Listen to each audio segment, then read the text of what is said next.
again that when we talk of bill market as a part of the organized money market, we will view it from 3 points, 3 viewpoints or 3 angles. First is from commercial banks viewpoint, from trading community viewpoint, and from government viewpoint. So મિત્રો, let us see from the viewpoint of the commercial bank. The discount or the bill market provides valuable services to commercial banks by imparting greater flexibility in their funds management. એટલે એનો મતલબ શું થયો કે if the commercial bank is in need of money, કયા માર્કેટને approach કરશે? Bill માર્કેટને approach કરશે. And therefore as a result the valuable services whenever the commercial bank is in need of funds or whether the commercial banks wants to exchange fund, એ વસ્તુ easily bill માર્કેટમાં એમના થકી થઈ શકશે. The second is for trading community and to the trading community by its operations in commercial bills, which facilitates the financing of home and foreign trade. Similarly, let us say for example a person wants to involve in the domestic trade. એક particular person, એક વ્યક્તિ આજે અહીંયા ડોમેસ્ટિકલી વેપાર કરવા માંગે છે, તો એને એ વસ્તુનું ફેસિલિટેશન કયા માર્કેટમાં મળશે? બિલ માર્કેટમાં મળશે. સિમિલરલી એને એક ફોરેન એક્સપોર્ટ ઓર્ડર પણ મળે છે, તો એ એક્સપોર્ટ ઓર્ડર સારી રીતે ફંડ થઈ શકશે. એનું પણ એક્સેપ્ટન્સ કયા માર્કેટમાં મળશે? Bill market, since it will be discounted. For government and to the government by creating the market in treasury bills and short dated government securities. So bill market શું કરે છે?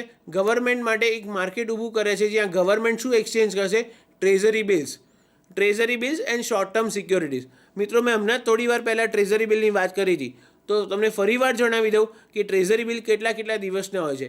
14 ડેઝનું મિનિમમ ટ્રેઝરી બિલ હોય છે, 14 પછી 28 days, 28 પછી 91 days, 91 પછી 182 days and thereafter 364 days.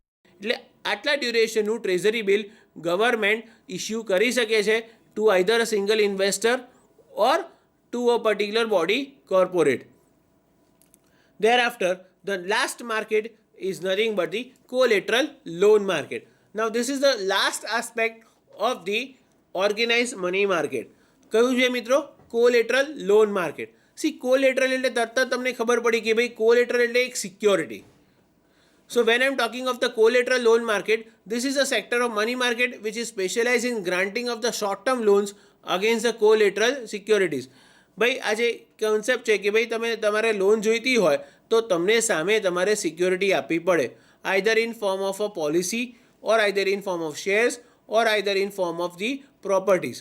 તમે આજે કોઈક સિક્યોરિટી આપો તો તમને લોન મળવાની છે.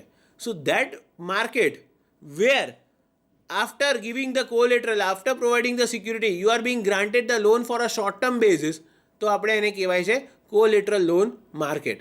Now it is a part of a organized money market. It is one of the constituent of organized money market. Such loans are usually granted by commercial bank to stock exchange brokers and dealers.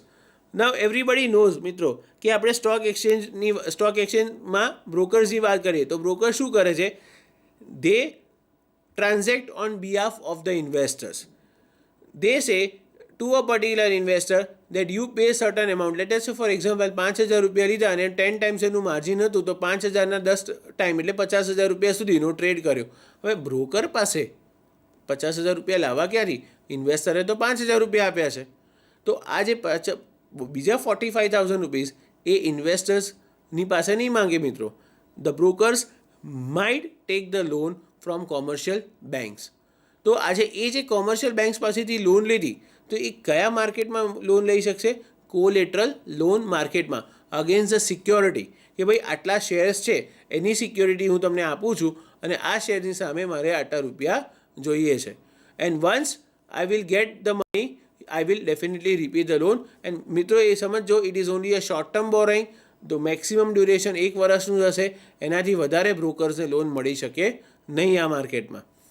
The next is business house also get the short term loans against the security of goods, document of title to the goods, stock exchange securities, બુલિયન્સ et cetera. Let us સે for example હું business હાઉસની વાત કરું, body કોર્પોરેટ્સની વાત કરું. So in such particular case, what will happen? That they can also take the loan against the security of the goods. ભાઈ goods છે, એના document છે, પ્રોપર્ટીના પેપર્સ છે એની સામે પણ લોન મેળવી શકે છે. Further, the main function of the commercial bank is to lend to the corporate houses on base of collateral security like stock in trade or other fixed assets. And also મિત્રો છેલ્લી વાત કરી દઉં કે as the deposit of the banks are short term deposit, they lend money on this way for working capital requirements. Now working capital requirements માટે પણ સામે security આપવામાં આવતી હોય છે, either in form of the stocks or either in form of the properties or the assets which the particular corporates possess against the bank. તો bank પાસેથી working કેપિટલનું fund લેવું હોય તો પણ આજે કોલેટરલ લોન માર્કેટમાંથી પણ ફંડ મળી શકે છે. તો ઇન નટશેલ આપણે વાત કરીએ તો આપણે એમ કહી શકીએ કે there are 4 major constituents of organized money market. The first was the call money market, second was the bill market, and the third was the acceptance, and fourth was the call money market and the collateral securities market.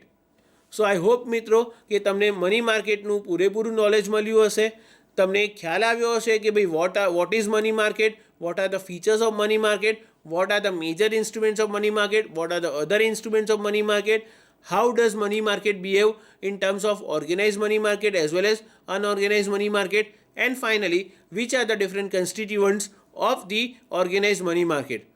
Thank you very much. I hope કે તમને informative session લાગ્યું હશે, and may this session be more informative, and we will look for the further sessions also. Thank you very much.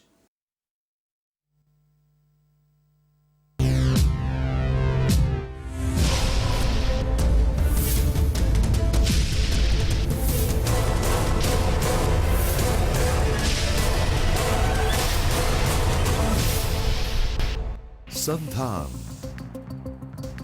All Gujarat Integrated Classroom. સેટેલાઇટના માધ્યમથી જોડતી કડી એટલે સંધાન.